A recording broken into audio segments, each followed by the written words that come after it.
60 años y contando. Esta es la historia de EPM y sus 60 años. Oye, abuela, EPM también está de cumpleaños. Cumple el mismo día que vos. Sí, mijo. Y yo me conozco toda la historia de EPM. 60 años y contando. La serie que cuenta no solo la historia de EPM, sino también nuestra historia. Una producción de la Estrategia Radial Grupo EPM.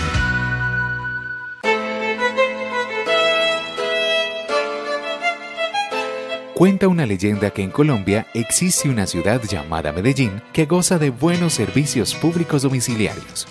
La empresa que presta estos servicios se llama EPM y acaba de cumplir 60 años. Esta empresa es un orgullo nacional porque es una empresa pública bien manejada, producto del trabajo de varias generaciones. Y gracias al buen manejo que se le ha dado, Medellín, que es la dueña de la empresa, ha podido contar con recursos económicos para desarrollar proyectos y programas que mejoran la calidad de vida de sus habitantes y han hecho de esta ciudad la más innovadora del mundo. Pero no solo ha contribuido al progreso de Medellín. A lo largo de toda su historia, EPM ha procurado aportar al desarrollo de los territorios donde hace presencia. Bienvenidos a esta serie de aventuras y encantos, en la que te contaremos cómo durante 60 años EPM ha ayudado a escribir tu historia.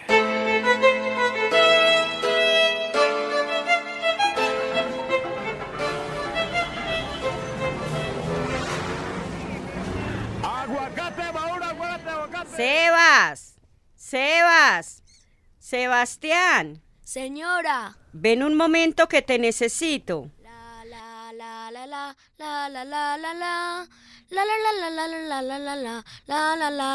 Señora. Hoy, en 60 años y contando, cuentan que...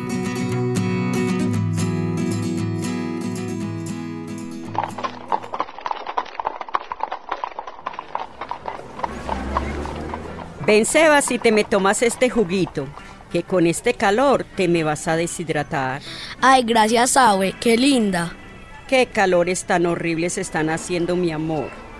Gracias a Dios, en Medellín tenemos agua para tomar y para preparar los jugos. Y que es potable.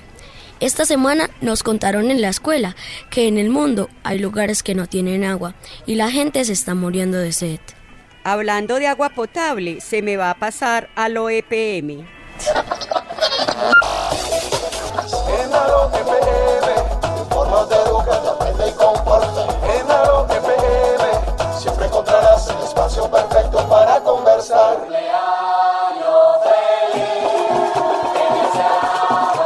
y hoy es un día muy especial en Alo EPM, porque estamos de cumpleaños, Marta Isabel, de cumpleaños.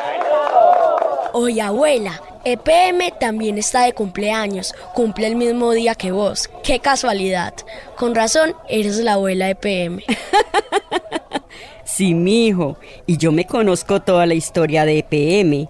Cuando se fundó la empresa, yo estaba cumpliendo mis 15 años. A tiempos aquellos. ¿Cómo así, abuela? O sea que si tú ya estabas viva cuando se fundó la empresa, ¿cómo eran el agua y la energía antes? Es que yo no me imagino a Medellín sin EPM. Ay, Sebas, la cosa era muy distinta. Es que Medellín no ha sido siempre esta gran ciudad, ni Colombia, el país que conocemos ahora. Tú ni te imaginas cómo ha cambiado todo.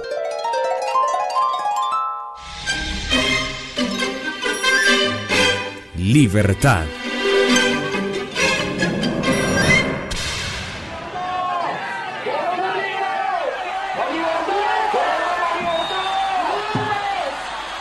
Cuentan que todo empezó por un florero o un ramillete que don Llorente, un ciudadano español que vivía en Santa Fe, una de las provincias de la Nueva Granada y conocida hoy como Santa Fe de Bogotá, no le quiso prestar a los criollos para una celebración. Pero esto fue solo una excusa para empezar la Revolución de Independencia el 20 de julio de 1810, un propósito que venían gestando los criollos más notables de la región desde 1808. Compañeros, debemos tomar las riendas de nuestro territorio. No es justo que la Junta de Gobierno esté conformada por 36 españoles y solo 9 de nosotros. Necesitamos pensar en nuestra independencia, en tener más representación en la Junta y en poder decidir sobre nosotros mismos. Yo propongo que creemos nuestra propia Junta, que así como en Mompox y en Cartagena las hay, nosotros también creemos una propia, una para que podamos gobernar. Fue así como se creó una junta alterna a la del Virreinato de Santa Fe, integrada por las figuras más notables de los criollos de la época, los señores Camilo Torres, Jorge Tadeo Lozano, José Miguel Pey, Acevedo y Gómez, Joaquín Camacho, entre otros. En esta y las demás juntas que se crearon en otras provincias de la Nueva Granada, se planeaba la toma del poder, y así nació el altercado del Florero de Llorente. Esto sucedió el viernes 20 de julio de 1810, día de mercado en la plaza principal. Y se llegó el 20 de julio, señores. ¡Arriba las juntas de gobierno local! ¡Eso! Los criollos debemos tener más participación. ¡Sí, señor! ¡Libertad! ¡Independencia! Lo que pasó ese día fue solo el principio de un largo proceso. La revolución no tuvo la incidencia que se esperaba, pues al terminar el día, gran parte de las personas presentes en la plaza debieron regresar a sus pueblos. Pero lo que sí se logró fue dar el primer paso. Los criollos más notables lograron darse la investidura de tributo del pueblo y de este modo se creó la Junta de Gobierno, que finalmente destituyó al virreinato. Fue entonces cuando empezó nuestro proceso de independencia y el pueblo a tener representación. Santafereños, si perdéis estos momentos de efervescencia y calor, si dejáis escapar esta situación única y feliz, antes de 12 horas seréis tratados como insurgentes. Ved los calabozos, los grillos y las cadenas que os esperan. Y desde eso este país se ha visto enfrentado a una lucha cotidiana por su libertad. Abuela, eso pasaba en Santa Fe, pero ¿qué pasaba en Medellín por esa época? La verdad, Sebas, no mucho. Medellín era un pequeño poblado lejano a estas situaciones. Con decirte que ni siquiera era la capital del departamento, era Santa Fe de Antioquia. ¿Cómo así? Entonces Medellín, esta gran ciudad que conocemos, era apenas unas casitas. Así es, mi niño. Medellín para aquella época apenas era un poblado que empezaba a nacer a las orillas del río y su nombre era Villa de Nuestra Señora de la Candelaria de Medellín. Para aquella época esta ciudad era tan solo un pequeño pueblo de no más de 360 casas, que se ubicaron inicialmente al lado de la quebrada Aná, conocida hoy como la quebrada de Santa Elena. Ay, sí, en clase nos han contado esa historia. Esa era la que bajaba por toda la avenida de la playa. Bueno, que baja, porque según nos contó la profe, aún sigue ahí, solo que debajo del cemento. Así es, esa quebrada fue el punto de partida de esta ciudad. Ahí se asentaron nuestros antepasados y utilizaron su caudal tanto para consumo como para lavar la ropa e hidratar a los animales. ¿Cómo hacía abuela? Era que no había agua en las casas. Ni agua, ni luz, ni teléfono, nada. Para aquella época no existían los servicios públicos domiciliarios. Yo sí había oído hablar de eso en clase, pero no creía que fuera verdad. A orillas de la Aná.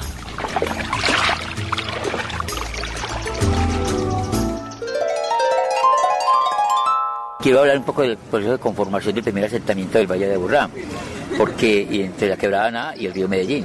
Yo creo que es importante tener en cuenta que los asentamientos no son los que hicieron los españoles. Los asentamientos eran lo que había antes de que ellos llegaran. O sea, estamos hablando de los aburráes, estamos hablando de los indígenas de los porces, estamos hablando de los indígenas itagüíes y estamos hablando de algunos indígenas que quedan en las cabeceras como tirando hacia lo que hoy en día es Belén Rincón y Belén Altavista. Cuando llegaron los conquistadores no encontraron sino un montón de gente muy dispersa. Lo que hicieron ellos en un momento dado fue reunirlos en lo que llaman pueblos en policía. En esa época pueblos en policía eran pueblos civilizados o pueblos que podían ser censados. El primero, que fue el pueblo de San Lorenzo, hoy en día el poblado, Pueblo Viejo, que queda en La Estrella, unos poblados pequeños que se hicieron acerca de lo que hoy en día es la iglesia de la Candelaria, o sea, la primera iglesia importante que hubo ahí, y unos poblados pequeños que se hicieron hacia la parte norte del río, que fue Hato Viejo, Hato Grande y Atillo, que ahora son Bello, Girardota y Atillo, que todavía conserva el nombre. El papel de la religión en el desarrollo urbano de Medellín y cómo actúan los primeros habitantes frente a ella, obvio, no podemos negar que nosotros fuimos catequizados de una manera fuerte por la Iglesia Católica, que era la única religión permitida en el reino de la Nueva Granada. O sea, el monopolio total era de España, y España era católica, y los obispos y los sacerdotes inundaban por todas esas tierras catequizando a todo el mundo. También se dice que muchos de los criollos nacidos en territorio hispano, y sobre todo aquí en Medellín algunos, la única opción que tenían para sobresalir era o volverse abogados o volverse en curas, y muchos terminaban por la parte eclesiástica.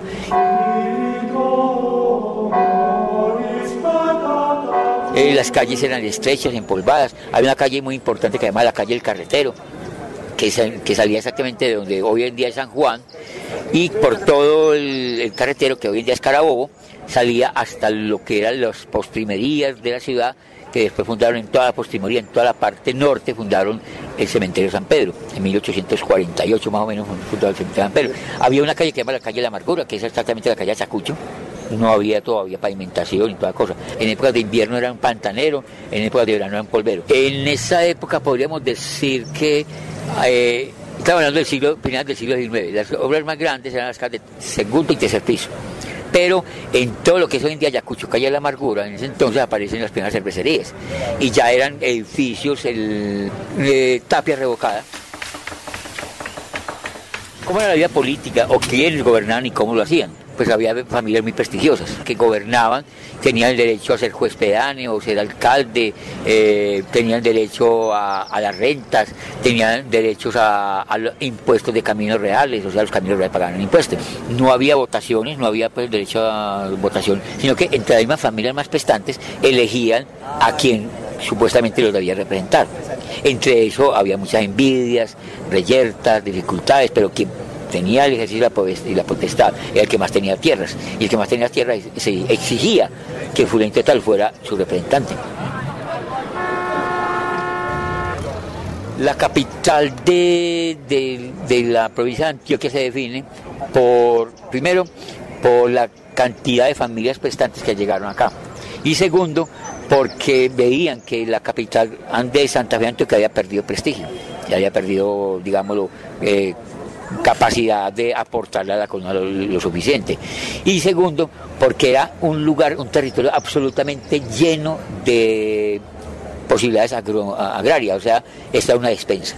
Aquí había cultivos de todo, no solamente lo típico que era de acá, como la papa, la yuca, el maíz y el frijol, sino que habían traído ya de Europa la zanahoria, el tomate sí era de acá, pero habían traído las cebollas de huevo y de rama, que no eran de acá, y esto era un cultivo enorme, eran las huertas más grandes y más frescas y más productivas. O sea, la gente de acá empezó a pujar para que cambiaran la capital para este lado. La proximidad del río Medellín con el río Nare, con el río Nus y con el Magdalena cambió totalmente la historia, porque ahí sí había un camino casi que obligado por la parte fluvial o por las orillas de los ríos a salir al río principal, que era el Magdalena. O sea, ganaron de Medellín por esa cantidad de factores. Yo no sabía esa historia. Sí había leído que Medellín fue creciendo con el paso de los años, pero nunca me imaginé que hubiera sido así de pequeña. 360 casas, es que eso es nada, abuela.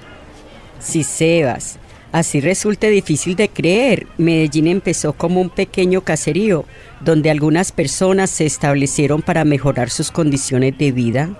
Abuela, entonces, ¿cómo hizo la ciudad para crecer tanto?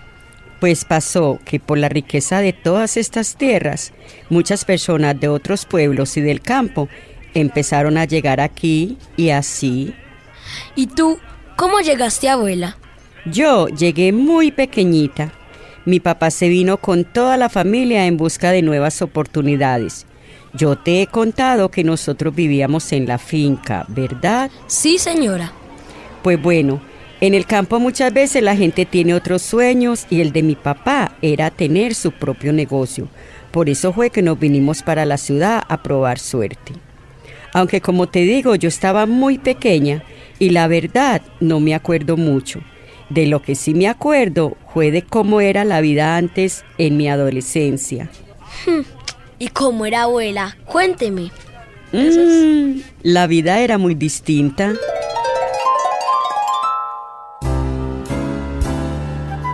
La ciudad de los sueños. Mi nombre es Héctor Patiño. Nací en un pueblo llamado San Clemente, en ese tiempo, departamento de Caldas. Yo llegué en 1954 debido a la violencia partidista que había en el departamento de Caldas. Aquí había unas oportunidades porque en el Quindío era únicamente la recolección del café. Allá no había otra cosa diferente y no la recolección del café. Eso hizo que un tío que me trajo a Medellín me dijera que vamos para Medellín, que hay más oportunidades, mijo, vámonos para Medellín. Yo le seguí los pasos y llegamos aquí. El transporte de Pereira acá era flota occidental, unas escaleras, todavía no existían buses. Era muy incómodo, había que dar la vuelta por Caramanta, era una carretera muy difícil. ¿Cómo fue el proceso de migración de Medellín a comienzos del siglo XX? Es algo muy diciente. Medellín empieza a aparecer una pequeña industria que se fue fortaleciendo poco a poco y un sector de artesanos muy importante. Los artesanos eran, como yo decía ahora, talabarteros, carpinteros, maestros de obra que llamaban en esa época alarifes. Y mucha gente que había trabajado con el café y con las minas de oro de Titiribí, o sea, las minas de Zancudo, tenían su lugar de descanso o su lugar de donde recogían su familia en Medellín. ¿Qué hicieron esta gente con la bonanza del café de esa época y con la cantidad de minas de oro que sacaban de Titiribí, Pueblo Rico, Amagá? Venirse para acá y montar casas grandes. Pero también había un proyecto que creció mucho más a Medellín. Inició en 1918 la construcción del ferrocarril de Antioquia. Por el ferrocarril podían pasar mucha gente y podían sacar muchas cosas, vacas, costalados de café, de maíz, de papa, pero también empezaron a llegar acá por el ferrocarril las primeras maquinarias pesadas para la industria. O sea, ya había plata suficiente para traer máquinas para hacer fábricas. Llegué aquí a Medellín a lavar carros. Eso era el transporte, el mejor transporte que había. Era muy duro el transporte, eran carreteras sumamente mal. No existía la autopista de Bogotá-Medellín. Había que subir por Manrique, Santo Domingo. Trabajé construcción. A rato lo pasaba bueno, otro rato lo pasaba malo. Pero contarles de Medellín, en esa época, que recuerde yo, Medellín era la mitad de lo que es ahora. No había tanto habitante. La Plaza Mayor de Guayaquil era el movimiento mercantil de Medellín. Ahí confluían todos los buses del país. Ahí conocíamos gente de todas partes de Colombia. Todo por la llegada del ferrocarril a lo que es la estación de Guayaquil. Eso era un bullicio espantoso, horrible. Era bueno, había más seguridad. No había ladrones, no había nada, no había tanto vicio. Todo el mundo tratábamos de trabajar, de hacer lo que fuera. Medellín era muy tranquilo, pero no era una ciudad peligrosa. Era difícil conseguir trabajo porque la inmigración de muchas gentes de las provincias de Colombia llegamos aquí en busca de oportunidades.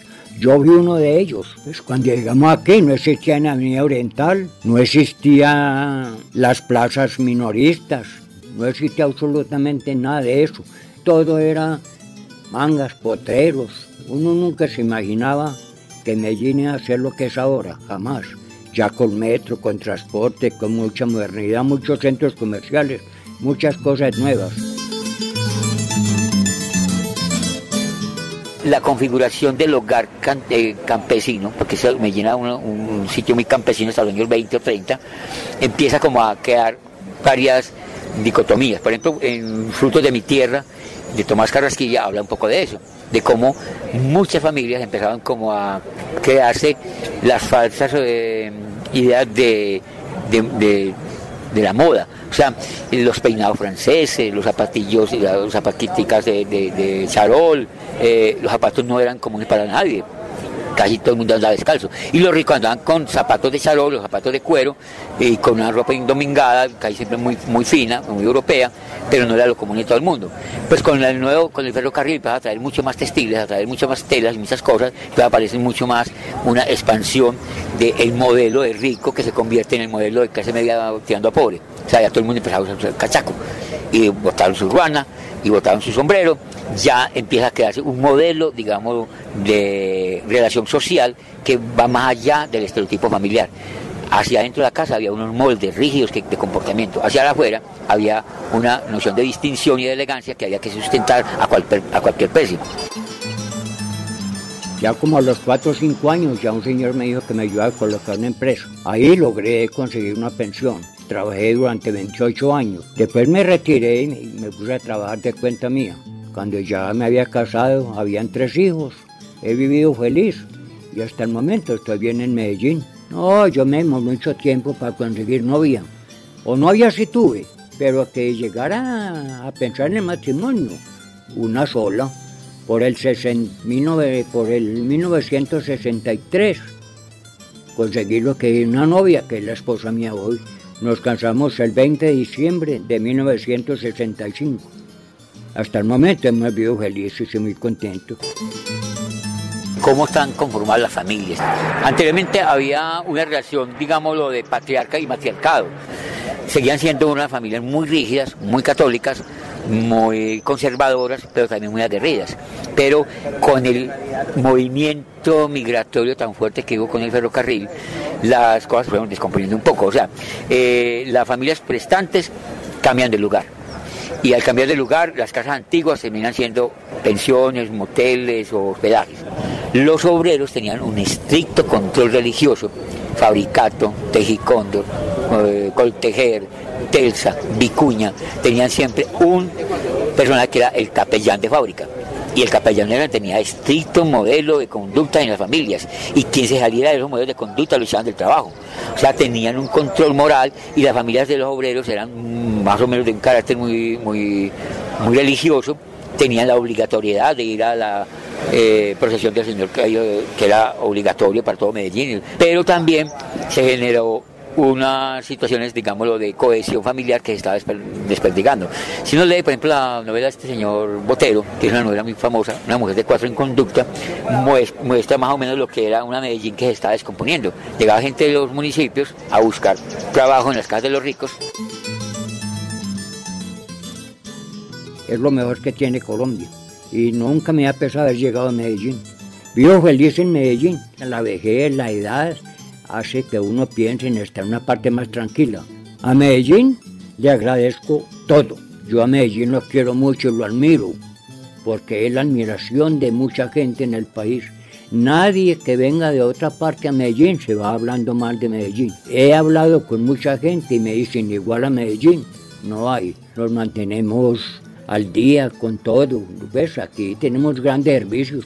Hay que agradecer a las empresas públicas de Medellín, al municipio.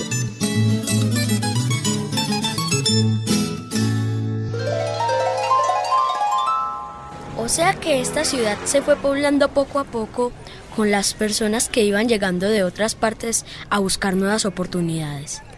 Así es, Sebas. Mucha gente se desplazó desde lugares muy lejanos hasta esta ciudad, porque para aquella época era la promesa de un futuro mejor.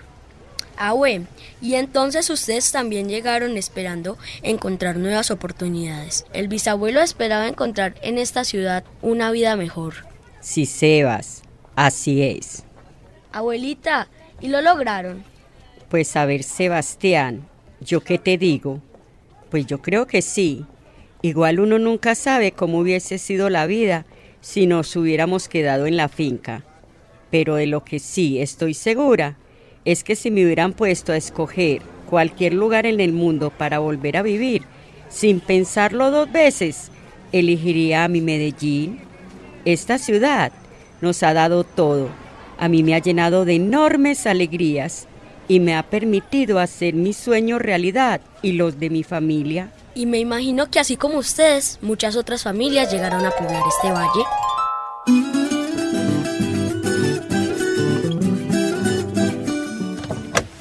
A Medellín Yo me voy.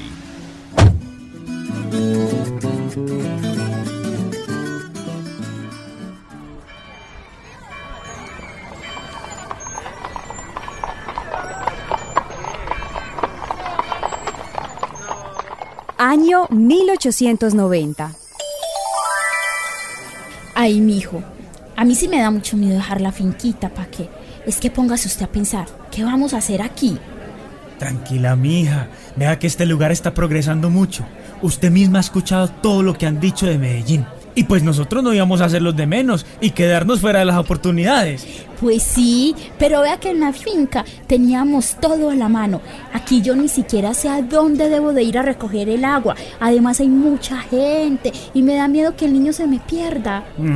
Mi hija, no se preocupe que el niño, desde que le pongamos cuidado, no se va a perder. Y en cuanto al agua, a mí me contaron que en la plaza principal hay una pila hermosa que mandaron a traer de muy lejos, mi hija, de por allá. Y de ahí se abastece toda la comunidad. Y si ni siquiera sabemos dónde vamos a vivir, si nos queda lejos, ¿cómo le vamos a hacer? Si nos queda lejos, pues vamos a las quebradas. Yo he averiguado, mija, y me han dicho que por aquí pasan muchas quebraditas. Ese valle sí es que es muy fértil, mija. No se preocupe, la gente que vive en los lugares altos toma el agua que pasa más cerca de su casa.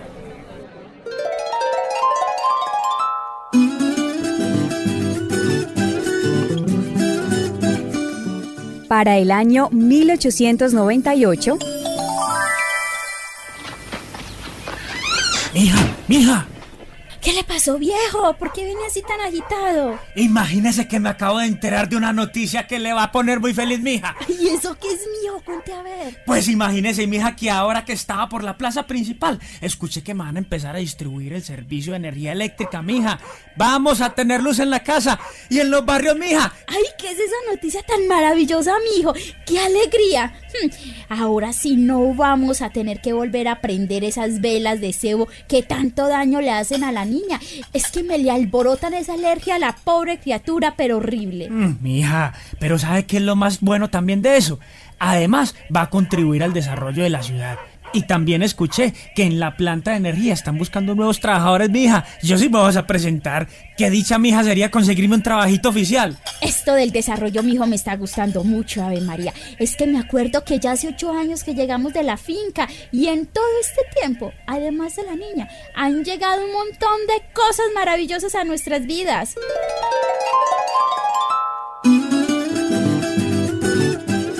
Corre el año de 1911.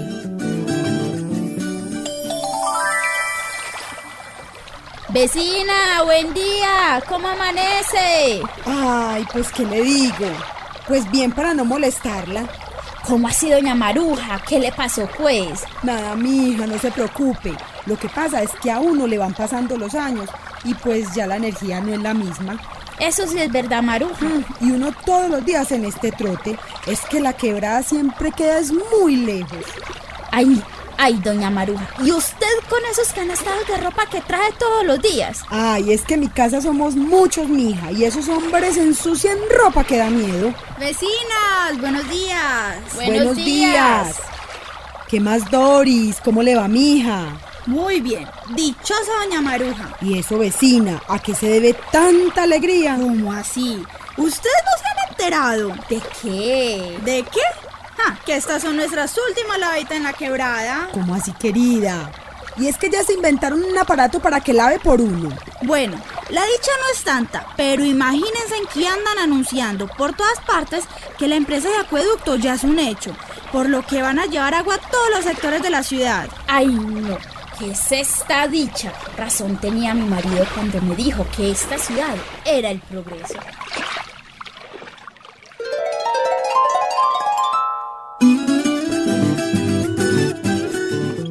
Y para 1914, los servicios públicos fueron una realidad.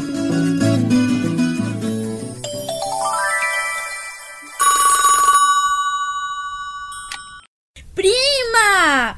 ¡Ay, qué alegría escucharla, mija! Esto sí es una cosa muy mágica. Ay, prima, ¿cómo estás? Tantos años sin saber de ustedes. Ay, prima, lo mismo digo, tantos años. Desde que salimos de la finca, no sabíamos nada de ustedes y de la tía. Es que están lejos todo.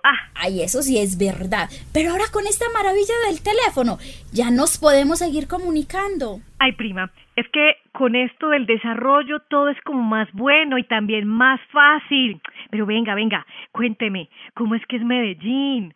A mí me han hablado maravillas de esa ciudad. Eso sí es verdad. Ay, abuela, yo ni me puedo imaginar todo eso que me has contado hoy. Yo no me imagino esta ciudad siendo solo un caserío o sin servicios públicos. Sí, mijo.